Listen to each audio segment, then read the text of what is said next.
Hi, this is Patrick Henry, the CEO of QuestFusion with The Real Deal, What Matters. I'm here today with Jeremy Glaser, who is a partner of the law firm of Mintz Levin. Jeremy serves as the co-chair of the firm's venture capital and emerging companies practice. We had Jeremy as a guest before, and he was very well received by the entrepreneurs out there.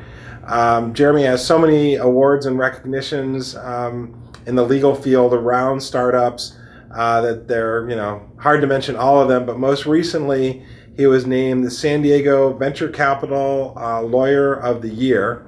So congratulations on that. Thank you. And Jeremy, it only took me 30 years to earn that. And Jeremy has also served as a past president and board member for the San Diego Venture Group. So a lot of the stuff that he does is venture related, and he's represented both startups as well as venture capital companies, so he brings a unique insight there. And he's also a member of the American Bar Association. So welcome, Jeremy. Thank you, Patrick. So today we're going to discuss the types of financing available to startups and some of the term sheet basics, I like to call them. So Jeremy, can you describe kind of in layman's terms the available financing for startups and a little details about the pros and cons of convertible debt versus preferred stock? Sure. So most companies, when they're raising their initial capital, want to keep the cost very low. And so typically what we'll do is we'll go ahead and bring the initial money in from angels in what's called a convertible note structure. And one of the main reasons we do that is because it's a pretty straightforward document, pretty inexpensive to put together, and you can try to keep the terms somewhat under control, because that's when things get expensive. Yeah. Now, unfortunately, it's gotten a little more complicated. As the angel investors have gotten a lot more sophisticated, we started to see a lot of negotiation now around the terms of convertible notes that unfortunately makes those deals more expensive. So we've been seeing more of a trend now where more sophisticated angels are actually coming in and negotiating equity. And it's what we call basically a series seed preferred, so like the seed round of preferred. Okay. And it's a very simple, very basic preferred stock that can be done inexpensively as well. So the reality is we've seen a bit of a change in the market where it used to be always convertible notes for that first round of funding, and now we're seeing more of this Series C, very basic preferred stock for the initial funding of a company. Okay, and when you talk about keeping the costs down and kind of relatively inexpensive, like a traditional convertible note, how much are you going to spend on putting something like that in place? So the reality is it could be very inexpensive. So we've actually automated all the documentation around convertible notes. So, without joking, literally if it's a simple, straightforward deal and nobody tries to make anything unusual in it, $1,000. Oh, wow. It's very straightforward now. We can generate a term sheet, we can generate the note purchase agreement and the note literally by filling out a little one-pager with the terms, and there it is ready to go. Okay. Now, unfortunately, as I indicated, what's happened is there's now been some more negotiation around notes. So as the founder, if you could get money and negotiate a note with just what we call a discount on the conversion, meaning that the note will convert into that next round of financing that you do with a venture capitalist, for example, at just an agreed upon discount. Usually 20-25% is what market is. Pretty common, yeah. Yeah, if you could keep it just at those terms, that's a very straightforward deal. Okay. But what's happened is now, and I'm sure you've seen this, people are negotiating caps on the conversion, and the minute you start negotiating a cap, you sort of taken away the real advantage of a convertible note financing, which is you don't have to negotiate valuation. Right. Negotiating a cap, you've already started negotiating valuation. Yeah. And then once you've got a cap, it starts getting even more complicated because you start then being concerned about how the venture capitalists who are going to come in later view this note converting at basically a bigger discount, right? Yeah. Because when you've negotiated a cap, the reason for that is that they're getting even a bigger discount versus what that financing is going to be. And so this whole concept of overhang becomes a problem. Okay. Which then leads to more negotiations around, well, do you get preferred stock for that discount or do you get common for that discount? And so it just starts to sort of steamroll into a much more expensive process. So, so does your experience, these convertible notes that get more complicated with caps are, as the guidance that you would give to entrepreneurs is would you automatically go to a preferred stock offering as opposed to putting something in place like that? Or what kind of have you seen kind of go on? That's such a great question. So I always start by telling the entrepreneur, if you think that your investors will invest on a convertible note with a straight discount, go do that. Okay. Absolutely best for the company. You're going to do better off with that. It's going to be cheaper. You're going to probably end up giving away less of your equity. So I always tell them start that, float that. But don't go spend money doing it. Have the conversation. Okay. And then come back. And if in fact your investors are saying, oh yeah, we're game, we're ready to do that, great. Then we'll put the documents to do that. Okay. But very often, again, if the angel investor is a pretty sophisticated investor, they're going to realize that, well, wait a minute, I'm going to give you, Patrick, $1 million. And you're now going to build a company that's worth $10 million. Mm-hmm. And you built that principally using my $1 million. Mm-hmm. And now I'm going to convert my million into a round that's valued at $10 million. Mm-hmm. So I get a 20% discount. Okay, so it's $8 million, right? Mm-hmm. Okay, but I could have come in when the business was worth much less, and my money is what made it more expensive. That's sort of their reasoning. Right. So they start going down that road, and lo and behold, the caps and all these other things come in. Mm-hmm. And at that point, I usually advise entrepreneurs, don't go down the road. If that's where they're heading, just go ahead and negotiate a valuation. Yeah. Do a very basic Series C to preferred, okay. Which for entrepreneurs out there, it's really a very basic document that merely gives the investor a preference, what's called a liquidation preference. Right. Which means that if the company is sold or if the company goes out of business, that investor gets their money back first. So if they put $1 million in our example, they're going to get their $1 million out if the company goes out of business, if there's $1 million there. Or if you sell the company, they get that $1 million off the top, basically. So it can be a pretty simple document. And again, we have those documents fully automated, and we can generate those relatively inexpensively too. But it is much more expensive than the note. It's a more, you got to file a certificate of amendment. It's like a real financing. And so those are going to usually be more in the $7,500 to $10,000 range by the time you're done. Okay. Yeah, that's, order of magnitude more expensive. Order of magnitude. Yeah. So, what do you see as kind of current trends in convert versus equity financing? What's the mix of deals that you're doing, primarily around seed rounds, but even Series A's? Yeah, so, really the convertible note is really for sort of the pre-Series A. Okay. Assuming that we're talking Series A is when the first institutional money comes in, meaning the venture capitalists. Okay. So, I'd say we're still doing a good number of the convertible note deals, but I'd say it's probably now maybe 3/4 of the deals are convertible note deals and 1/4 are actually negotiated equity deals. That's here in San Diego. Okay. My understanding is up in the Bay Area where you, to be honest, you have much more sophisticated angel investors and you've got actual angel funds. Right. That the deals are more traditionally now equity deals. Okay. And what do you see as the key terms in a convertible debt offering and why they're important? Is it just the conversion discount, or are there other things that come in? Yeah, so as we talked about, it's a note, right? So you're going to have an interest rate. Sure. No one's really investing on the interest rate. Right. The interest rate's generally not very high. That's not a very significant term, right? It's a promissory note, so there's going to be a due date. So you have to negotiate that due date. Again, is the due date really that important? Not really, because most of these companies are so early. Yeah. Are they ever really going to pay that money back? No. Yeah. The money's going to end up being converted into, or exchange for some equity. Right. So the reality is the really important thing is what happens on the equity side. Okay. So that's where you're negotiating the conversion that we talked about, the conversion discount, what it converts into. And again, I know that sounds so basic, but believe me, it could get very complicated. Are you converting into preferred? Yes. Well, what happens if you don't do a preferred financing ever?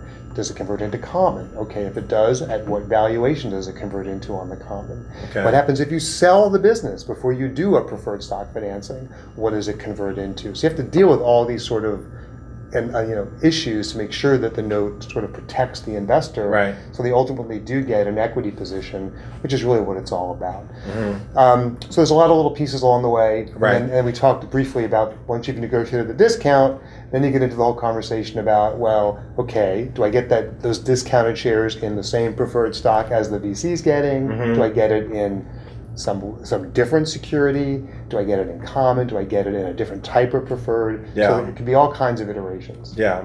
But traditionally, like, back when I was doing this, it would be you do a convertible note for your seed financing, it converts into Series A preferred at just a normal discount rate. The good old days, and it was kept simple, yes.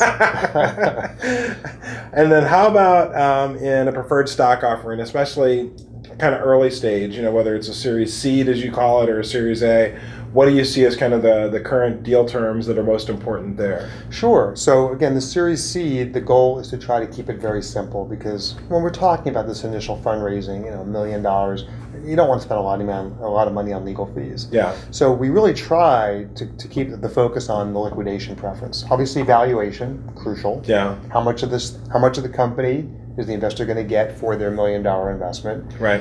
And then the liquidation preference for those shares.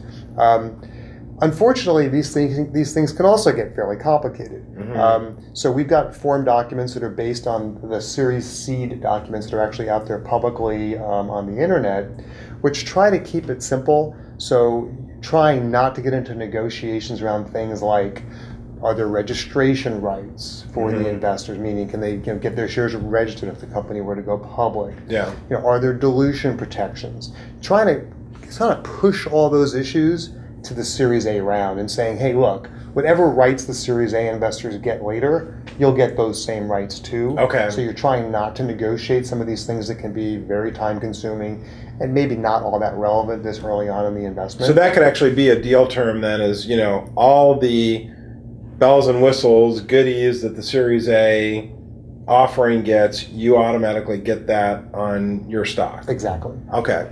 Exactly. And that kind of is a catch-all. Now, as you get to the Series A, there's, at least in my experience, like, the deal terms can be actually more important than the valuation, especially when you're talking about, a 2 or 3x, preferred versus, like a 1x. I mean, I've always tried to keep it as a 1x preferred, and then there's, usually if you go public, there has to be a vote around the preferred that says, okay, we're not going to convert to common unless it's at some specific valuation.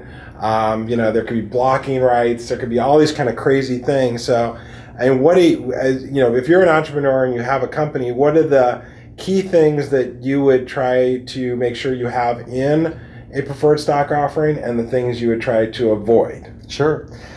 I think you're so right about the importance of terms versus valuation. And the example I love to give people is what's happened with the unicorns that were these companies that had billion-dollar valuations. Yeah. And there was so much focus on having a billion-dollar valuation that unfortunately a lot of companies didn't focus on the terms of those financings. Yeah. And in particular, the term that was most painful and that people are starting to realize now is painful given what's happened in the public markets is the anti-dilution protection, what we call a ratchet.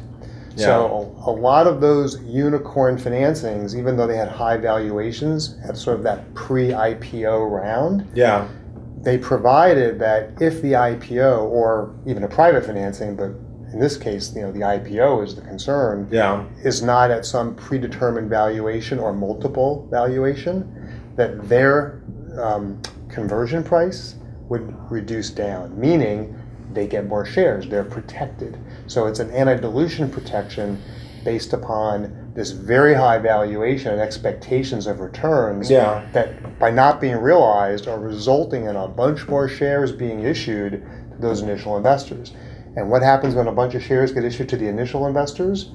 The founders end up owning a lot less of the company, so they're getting dramatically diluted because they were so focused on that billion-dollar valuation mark as opposed to focusing on the terms of the actual financing.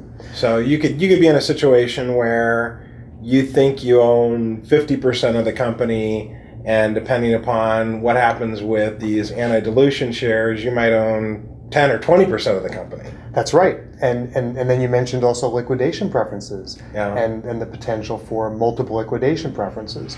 So one of my favorite stories is a client of mine with a very sophisticated CFO who had done a lot of deals.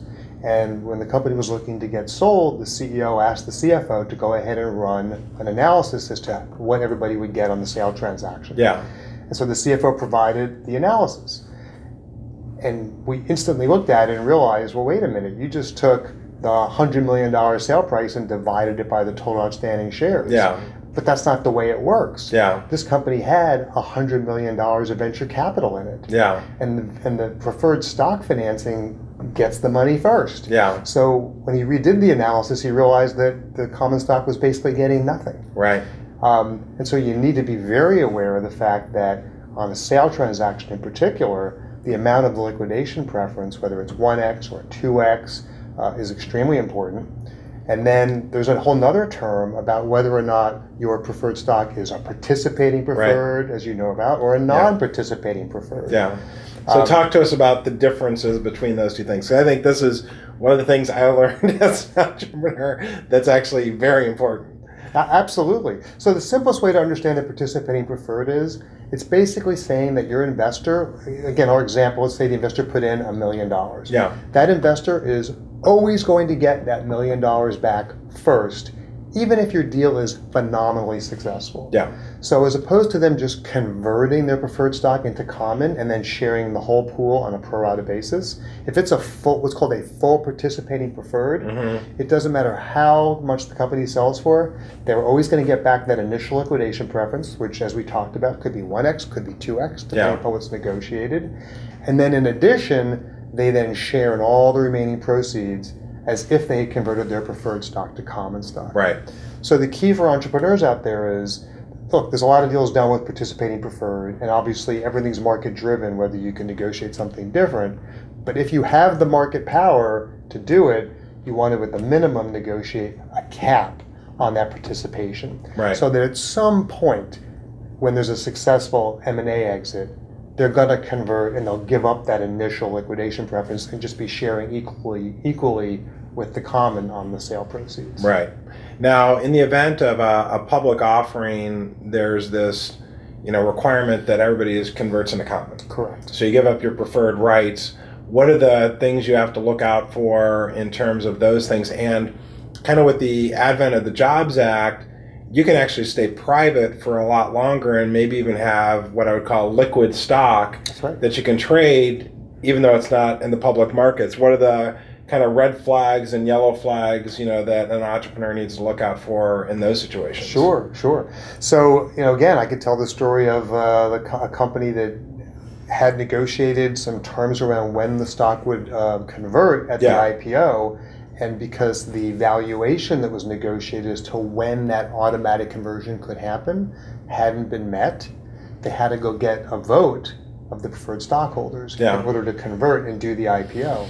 Unfortunately, when you find yourself in that position, sometimes you have some people who like to take advantage of that vote. Yeah. And so if you have a preferred stockholder who maybe isn't too happy about the IPO or too happy about the valuation that you're proposing, they can use that vote as a block right to negotiate better terms for themselves in front of the IPO. So it's really important that it's not just a boilerplate provision. You want to really be focused on what is a reasonable valuation when we may go public. And you want to make sure that you've got a provision in your certificate that says if we're going to go public at pick a $50 million valuation, all the preferred automatically converts as long as we've hit that threshold for that IPO. Okay. Because if you miss that, you again put yourself in the situation where the deal could get recut in order for you to get the liquidity that you need and want for your business. Yeah, those are definitely tough negotiations and tough situations to be in.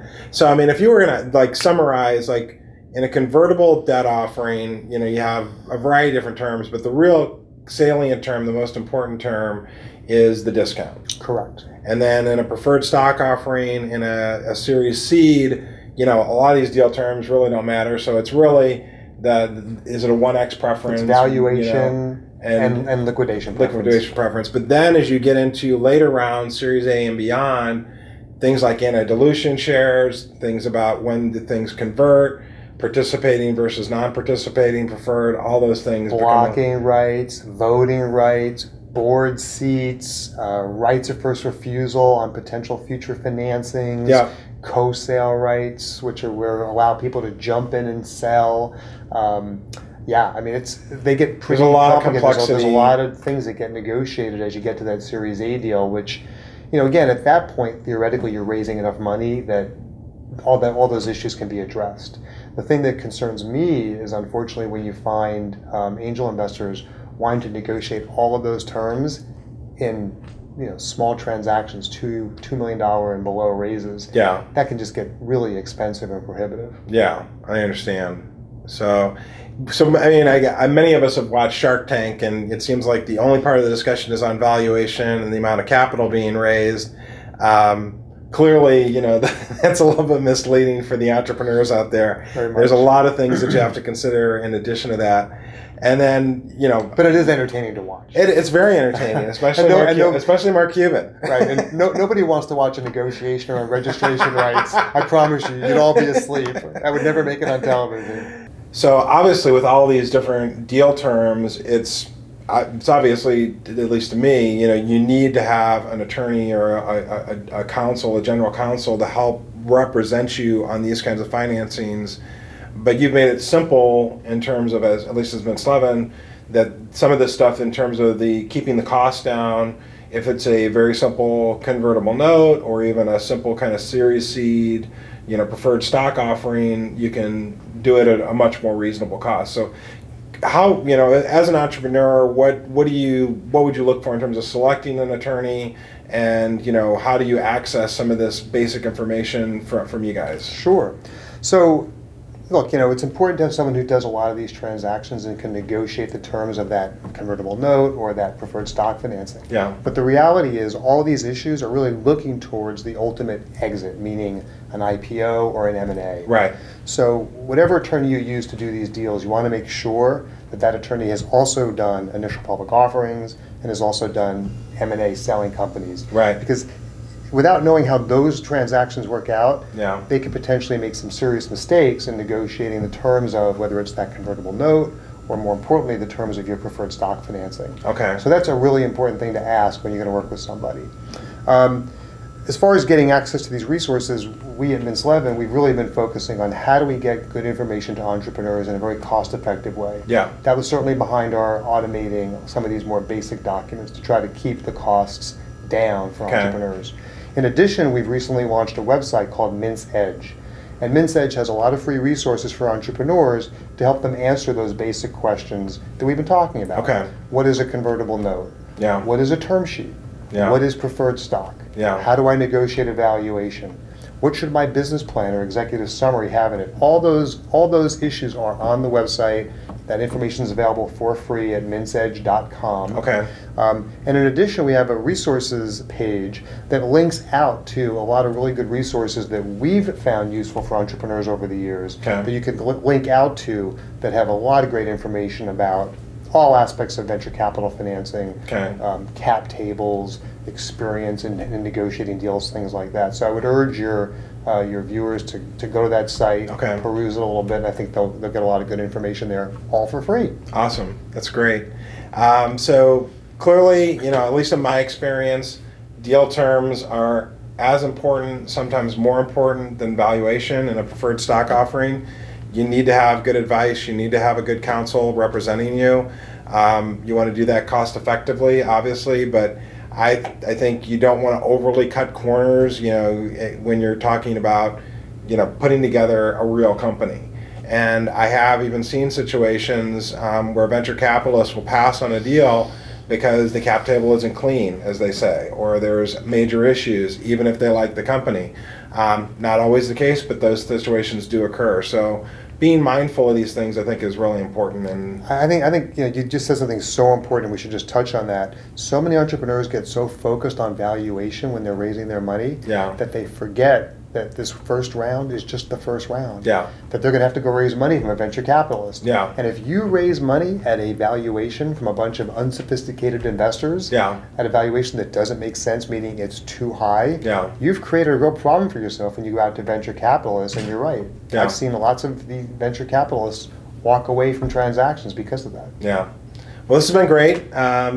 This is, again, Jeremy Glaser from Mintz Levin. He's a partner there and heads up their venture capital practice, co-heads their venture capital practice.